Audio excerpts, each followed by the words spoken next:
When the weather outside is frightful. We don't sing songs in this house. Oh, we don't? At least not me. I play games when the weather's frightful outside. Well, it was pretty frightful this past weekend. We had 11 inches of snow.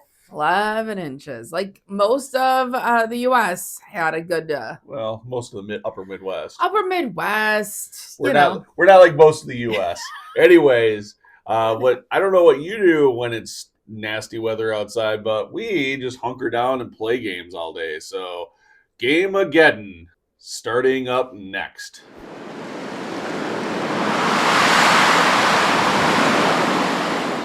Welcome to Wisco Dice. Hey, yo, folks. I am your host, Conesy with a Mouse, and I am joined today here by... I'm Suzanne. And this is... Orla, who wanted to join and talk because she was a big part of our gaming this weekend. Yeah, and apparently we need more Orla on this show. So here she is. You got to play your favorite game, throw the ball, a lot. Yep. All right, but that isn't the only game we played this weekend. And lot of games. Yeah, we had played a lot of games this weekend. We're going to talk about a few of them. There's way too many to talk about in one show. But... before we get into the games we've been playing this weekend, what are we drinking? Well, I don't know about you, but I am drinking Manny Moon tea from Druid's Tea Garden. Excellent. And I love it. I found them at Gen Con. They're in the little underpass going into Lucas Oil. So this is like a Earl Grey and lavender. But you can order from them online. So yes, if you want to drink tea, like really good, nice loose leaf tea, it's like lovely Suzanne is, tea they have. They're not sponsored. We just really like we just their love product. them. Nothing's sponsored here with today's show. Yeah, we don't have sponsorships here. We're lucky if we occasionally get a game. What are you drinking? I have from Just Coffee Co-op the Wake the Dead. Hey, I remembered exactly what I was drinking today. This is a rarity. Usually I haven't had enough coffee, and I still haven't had enough coffee to remember what I'm drinking, but it is that. Anyways. Wake the Dead's a nice dark roast. Now, we would love it if you would let us know what you're drinking, and you could be featured on screen like a couple of the folks have been while we were talking about what we were drinking in a future episode of Board Games and Coffee. While you're down there, they should definitely do something. Oh, you should smash that like button. And also subscribe if you haven't already so that we know that you guys are watching this content and want to see more of it. We know most of you who are watching this right now aren't subscribed, so do it now. Let's roll into the games we've been playing. The games we've been playing. Welcome, it started here in Wisconsin. Big, our podcast usually has a games we've been playing section. Well, I guess this whole episode is basically games we've been playing. So. Yeah, we did say it. We had 11 inches of snow. It was some backbreaking effort to get the driveway and snow and patio and sidewalks all cleared. But we dug out Sunday after all of the snow. But that was just an excuse. And we did start gaming Friday. And Friday, there wasn't snow Friday, obviously. There wasn't snow. It was coming. But we were off of work. So it's I know it's Black Friday here, and so it's our monthly. It was also our monthly game night at Misty Mountain Games, which is one of our local game stores that we enjoy playing at. And we had a really good crowd of people that showed up there. Yeah. I think 3 different games going at once. I think. Yeah, and we played, and I think most people played multiple games. Yeah, so it's a nice. I got 3 games in that night. Yeah. It was really nice. Game in there is a good way to kind of start off this gaming weekend. But then we came here and we said, kept going. We're not big winter outdoorsy people in this house. So winter is a great excuse to play lots of games. And I love these gaming particularly weekends. Saturday and Sunday. Like our roads weren't cleared out until Sunday morning. So it wasn't like.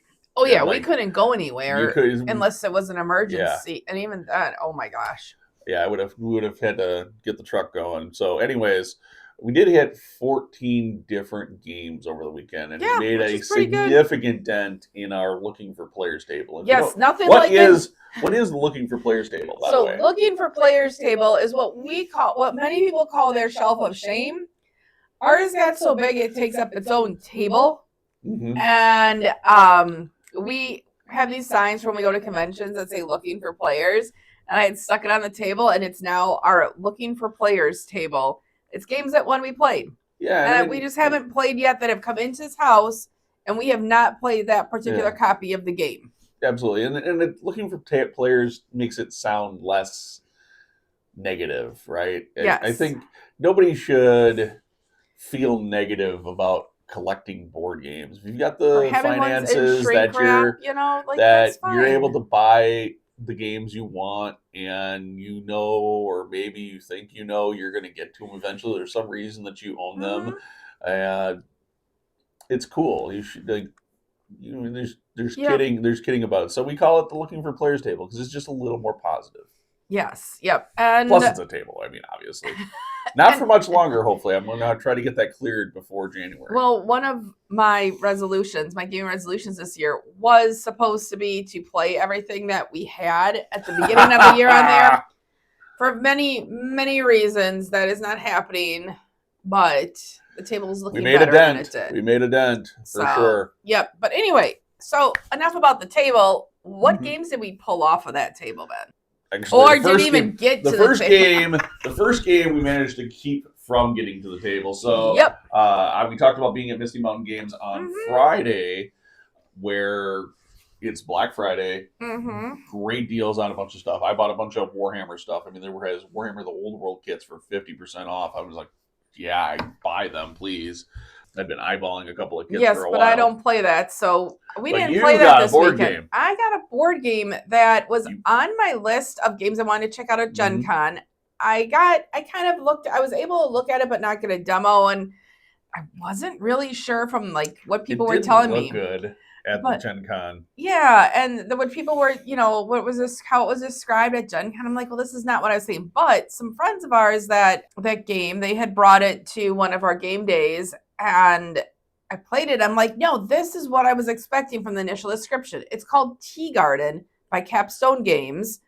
And in this game, you have a hand of cards that you are playing, and that tells you what actions or strength of actions you can take. And there are various actions, and you have these gardens where you are growing tea, and then you're fermenting tea, and you're selling to caravans, and you're, spreading it out and flowing down the river. So you're doing all these different things with it. And the tea theme it's kind of a nice, it's a theme to make the artwork and the cohesiveness kind of go together. I really enjoyed this game, and I was so happy to find a copy of it, and I needed to get Conesy to play it so that I could know if he liked it, or, so at least he knew what it was when I was talking about it. Yeah, I mean, if you've watched the show before and you've heard me talk about games that are themed with a bit of an Oriental theme to them, I tend not to. It's just not something I'm super interested in. Nothing wrong with the theme. Nothing that there's don't think that I'm trying to be exclusive or something like that. Theme is almost more important for you with a game than I really for me. need a theme that I kind of grab into, right, and that I really enjoy, and that oftentimes is something I'm very interested in, and that helps me gravitate to a lot of games. Like Great Western Trail is another one. I'm not big into westerns or Western games, so I just have never played Great Western Trail. It's another good example of that. Just like the White Castle, which I think we just recently talked about on something that we recorded or did. I can't remember what. Or we talked about, because I just printed an insert for it. I think that's in our upcoming podcast.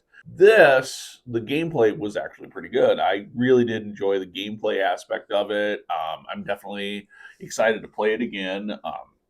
It's not one I'm going to go run for and grab off the shelf, no, but it is definitely one that I would like to play again and see if I can get more out of it, like more points, do more stuff, explore the game. There were definitely things it's got lots of ways to score points, and this way it is a bit of a point salad, but it also has strategies. It also has multiple paths to victory. So there's more, if you with the things that I did, there was so many other things that I could have done that I didn't do that I'd like to try to see if I can score. Yeah. Or score, if I can score as well, or I can score better using those things. Yeah. So that was a game that I really liked, that I picked and got him to play. And as these gaming weekends with the two of us go, we usually then gravitate towards a game that is high on his list. Well, which is what? Well, yes, this one. I think we both really like this game. This is more, but yes, this one's like more. This kind of gaming, this really weekend gaming we're talking about too, is really good to break out some of these bigger, heavier games that take 3 or 4 hours to play. Because this next one, did it take us that long?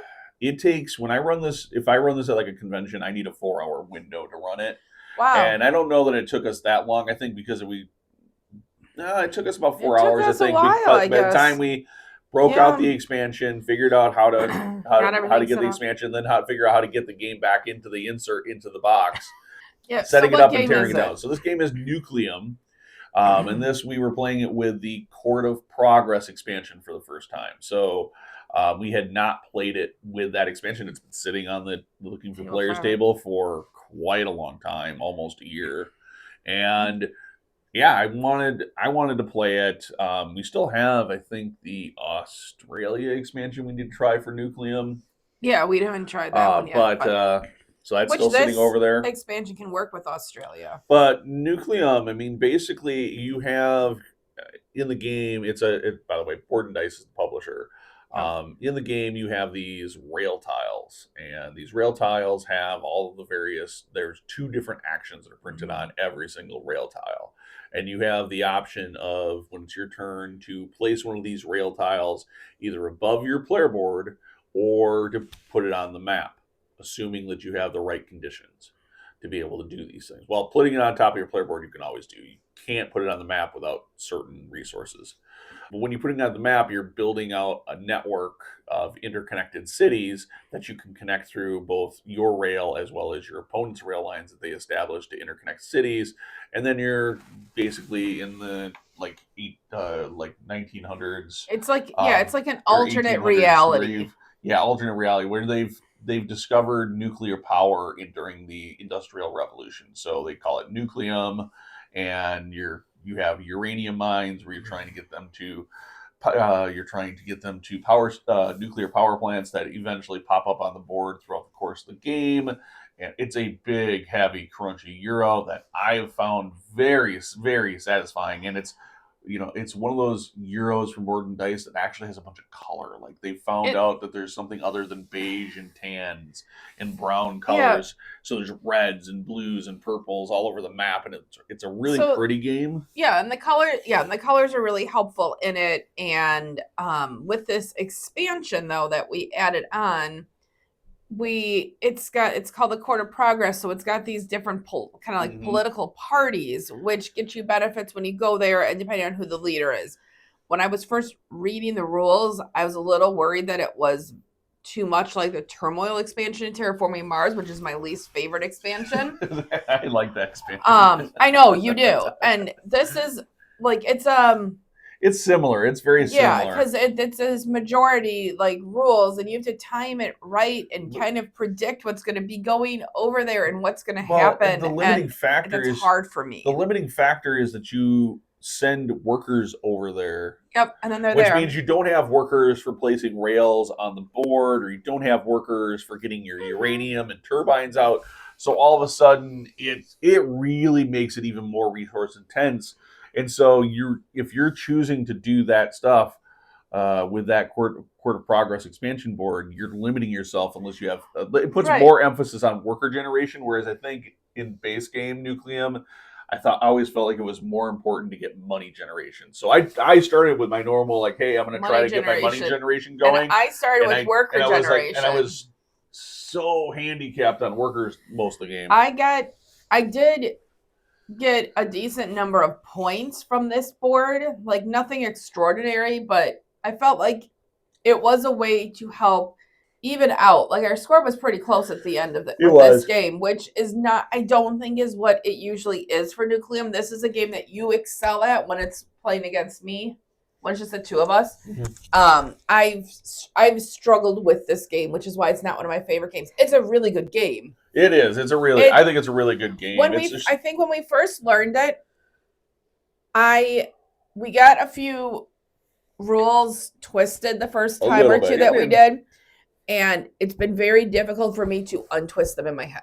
Yeah, that's really what's holding me back. So if you're gonna learn it the right way the first time. Well, anyway, Next one, and this is a game that we bought at Gen Con. Yeah, North Star Games. But then we bought the expansion that we added to our play on this weekend at Misty Mountain Games. Yes. So Nature is the game by North Star Games, and we bought the Flight expansion. And Nature is their new line of, it's a game with they've got several different modules that you can add onto it, and each one adds its complexity. I was gonna say, like, most companies call these expansions, they're calling them modules. So they're very modular. You can add them in or take them out, however you want to play with. And each one, and it's pretty clear on the box and description, like what type of complexity it's adding to the game. So we've just got one, the Flight one. We will probably pick up the Jurassic one next. Yeah, the dinosaur one. Yeah. Yep. I believe it's called Jurassic. Yeah, I think so.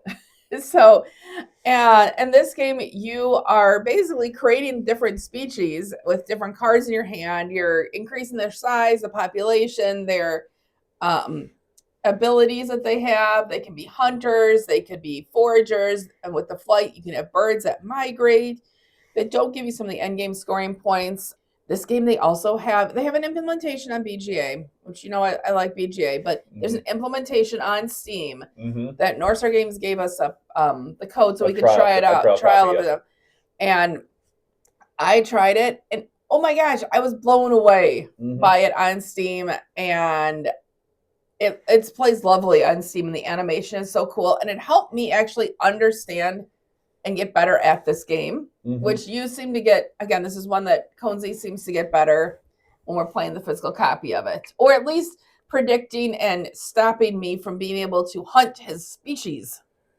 Yeah, I mean, you have to play this game because you're adapting your species with cards, with traits. So you have these species, which are basically discs, and then these species, you can go up in size. They start at size 1, and they can go up to size 4. And then you have little population discs that represent how many of that species exist. Yep. And then you play cards that are traits to them, which I think you described. These traits are basically how you're adapting your species to the world, right? And to the current things.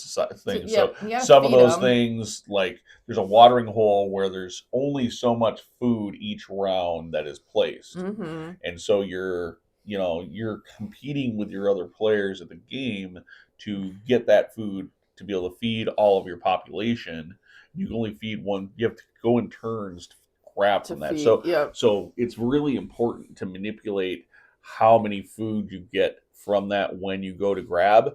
And then the cards are also multi-use, so they get talked about it for traits. You can play the cards to increase the population. You can play the cards to increase the number of the size of it, the size of the species, or you can hang on to the cards for this feeding phase and play the cards to add more food to the watering hole. Yep.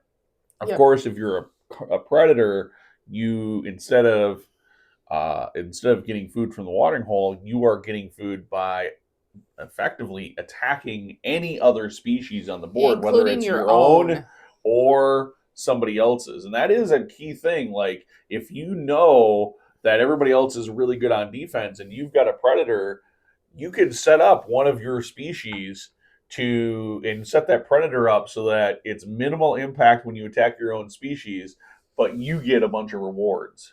Now, of course, if you have that one species out there you're able to attack, and other people have predators, they're going to probably take advantage of your predator, and that species might go extinct. But going extinct or losing population isn't the worst thing, because you're just going to get it back later. You just don't have as many different species at the end of the game. Yeah, it's like the worst thing is to lose, like go extinct on the final turn, because that's kind of a kicker, because you don't get that buff back. Yeah, so it's a really nice game, and I love how everything is recyclable, biodegradable. They made it like everything, it's wrapped in paper, but it's good quality. Like, it's the game, the components, everything are really good quality. So it's really nice that way. It's easy to learn. You buy the first box, You learn it, you get good at that, then you add what you want. Base game is super easy to learn. But there's strategy in it. So don't think that it's just easy game. So anyway, that's Nature, and specifically the Flight expansion we added in by North Star Games. What is the game that you got to play? So this game takes me back to my childhood, back to 80s gaming nostalgia, which, to be honest, I owned this game when I was a kid. I never got it to the table, never played it, except for trying to figure it out on my own, because at that point in my life, it was just really hard to. Well, I think I couldn't haul this. Well, it was an hour bus ride to get to school, and I couldn't haul a big box board game like this all the way to school. And being out in rural Wisconsin where I grew up, it was really hard to play it. And that game is Hero Quest, originally from Milton Bradley. It was a Milton Bradley / Games Workshop collab. So the original game had a lot of like the Chaos Warrior and in it. The Barbarian was the same kind of classic Barbarian sculpt that ended up being in Warhammer Quest, or almost. But this is the reprinted version of it that Hasbro has recently reprinted in the last few years. And yeah, I took on the role of Zarkon, the wizard that basically controls all the bad guys, and that ultimately you're playing to defeat over the campaign. And we just played a scenario to get the feel for it, make sure we understood the rules and mechanics. And you took on the role of the heroes, which was pretty fun. It was like you got to do the strategy thing. There's some strategy to it, even though you're dice chucking and whatever. And there was some like oopsies and like ahas like partway through where I'm like, oh my gosh, that's what I should have done 4 turns ago. But it was still a lot of fun. Did you have a favorite hero? I kind of liked my barbarian because he just swatted at things. He was pretty consistent. He was, and it's dice rolls, right? Yeah. It's dice rolls, and the thing is, I could not roll a save like at all when Conesy was attacking me. But I would roll, all my other characters would roll those saves on the dice when they were supposed to be attacking, except the Barbarian. The Barbarian usually had 1 hit or 2. Yeah, we had a lot of consistent, like, do 1 damage attacks, and then it was like, well, can the other player save? And, like, it was kind of painful every time. I would get, I saved it. I had 1 wound on that orc. Too bad he saved. My wizard died too quickly and lost all his spells. Was just like went from 2 to like 7 or whatever. He was like, oh, you guys are busy fighting monsters. I forgot to go search the starting room. I'm going to go back and search the starting room. Search. Crap, there's another orc coming out from underneath the staircase here. I'm going to run. I can't outrun the orc. And the orc cut him down. It was hilarious. Yeah, it was. Actually, that orc didn't cut him down. He just kept opening doors. I was surprised you kept opening doors with that. But I needed to find. You were looking for something, sure. And then I realized, I'd like done everything except for walk down 1 hallway where I needed to go. Because I'm at this point, I'm just going to open all the doors and have all the monsters come out into the halls. Yeah, that's kind of my strategy. But anyway, that's Hero Quest. That is Hero Quest. It is actually a lot of fun. Yep. So it is. So then this next game we played, and this is the last game we're going to talk about today, that we played this weekend, is a game that you backed as a Kickstarter crowdfunding project. Yep. It was a crowdfunding project. I always say their name wrong. It's the game is Philharmonics, Arcona Games, and it is a space orchestra, as how it was described. And I know earlier in the show I said, theme, okay, but for me, if the theme is space, then I'm like super intrigued. Yeah. And so it's a space orchestra. And you guys, if you've been listening and stuff or other shows and episodes, know that I love Galactic Cruise, which is space cruises. So now why not have a space orchestra? So we are like, it's an alien orchestra that you're in charge of, that you are flying around and you are auditioning people and promoting musicians and getting soloists and composing songs and performing, and you're just doing all these different things. And one of the things I like about it is the action point system and how many different action points, different actions cost. There's 6 actions you can take. changes every round. Yes. And you go up, and you can go over your action point limit, but then you lose points at the end, and there's different ways to mitigate it. Though, but yeah. No, it's really not. I really had fun with it because I like to build up my orchestra and what do I want to do? How am I gonna, what is gonna be my strategy? I've played it at 4 players, and I've played it at 2 now, and it's good at both. Strategy is different at both. Gameplay is different at both because in the 2-player you're not competing as much for different locations and different actions, right? Because that is one of the things, like if you take an action that another player is at, you have to pay them a money, and if there were 2 players there, you got to pay both of them a money, right? Which is a big deal. And then the other thing is, yes, when you're doing performances and you're going around the map and going around the whatever the galaxy is that's represented on the map, which is a really simple galaxy map. You're competing to get to certain planets first, and or getting to be the first one to perform at those because it's a bonus set of points to be able to that you get. Yeah, so it's like it is a game that I think kind of maybe flew under the radar a little bit because I have not heard that much about it. But with how much is in this game, I'm kind of surprised that there hasn't been more love out there that I've seen for it. But yeah, mechanically, this game was really good. It was really satisfying. Like I enjoyed this game as the gameplay itself as much as I enjoyed like the gameplay for Nucleum, and that's pretty high praise for me because I really like Nucleum. Yeah. I do have some minor complaints about the theming of the game, and not that they didn't try to theme it, but I think there were things like the solar system map. They have you want names on the things. It's split into colored sectors that are very bland. That the map is whatever's closest to the center is like a 1 pip, and then the middle is like 2 pip, and the outside planets are 3 pip. But they don't, and they're all exactly, every single sector is exactly the same, which is fine because from a mechanics perspective, that's why it is.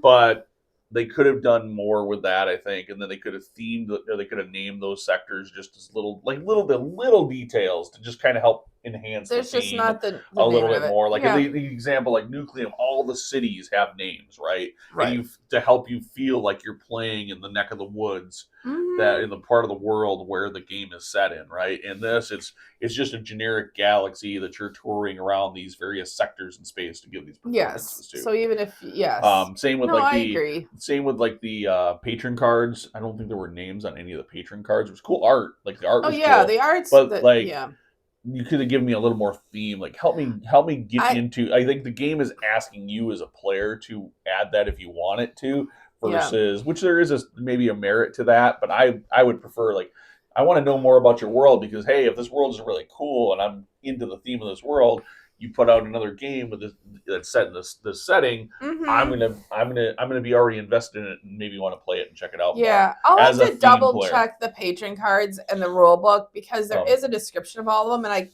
don't remember if in the rule book if there's names for them, but maybe not. But so anyway, there's like that, and then the main game board was warping. Like the main flat game board was warping pretty significantly. Yes, like I expect like dual air boards to warp. Especially because it's super dry in the house because the way our house is heated, in the winter time it's always going to be more dry. So we're going to have like dual air boards. They're going to warp a little bit more because of the way the group is. But the game board's I've not had a base game board warped that much. Yeah. So that was a bit surprising, and just other little nitpick kind of things like that I think could take this game, which is really brilliant from a gameplay perspective, and would have made it way better. That said, the price point that you paid on crowdfunding was ridiculously low. Yeah. For the amount of stuff you get in the game. So I guess this was one that had stretch goals that actually added stuff to the game, and it was like all these little expansions that kind of came with it. So. Yeah, and like the little plastic coin money chits are really nice, and the plastic cubes for those are all upgrades. For the fans are really cool. Those were in one of the upgrade packs, but yes. Mm-hmm. So it's a cool game. So Philharmonics is the game if you want to go and see if you can find it somewhere. But I really enjoy it. Yeah, absolutely. So those are like our 5 of the games that we played. That's what we played during Gameageddon. At least some of them of the 14 games. Yep. I mean, there were definitely a few others that we're probably going to talk about on future shows. I think like Battle of Hoth. We'll talk about that another time. I think that one's going to probably get a little bit more coverage just because it's need to play it a couple more times. Yeah, I think we want to play through it a bit more. And then there's. So we covered Philharmonics, Hero Quest, Nature with the flight expansion, Nucleum with the Court of Progress expansion, Tea Garden. Yep. We have links to all of these games in the description below. Some of those are with Amazon affiliate links. So if you like listening to the show, you want to support us a little bit, it really does go a long ways if you help us out and use the links below. But of course, we do recommend you always shop at your friendly local game store first for all of your gaming needs, because the local friendly game store needs your support. And that said, my cup has run dry. Mine has also. So until next time, folks, thanks for watching. Hey there, it's Conesy. Thank you so much for watching. We put out videos weekly here at Wisco Dice. Check out our channel for more great videos and don't forget to subscribe. We also have more great content on our website at wiscodice.com. Of course, we do this all for you, the viewers. So please like the video if you enjoyed it, and thanks for watching.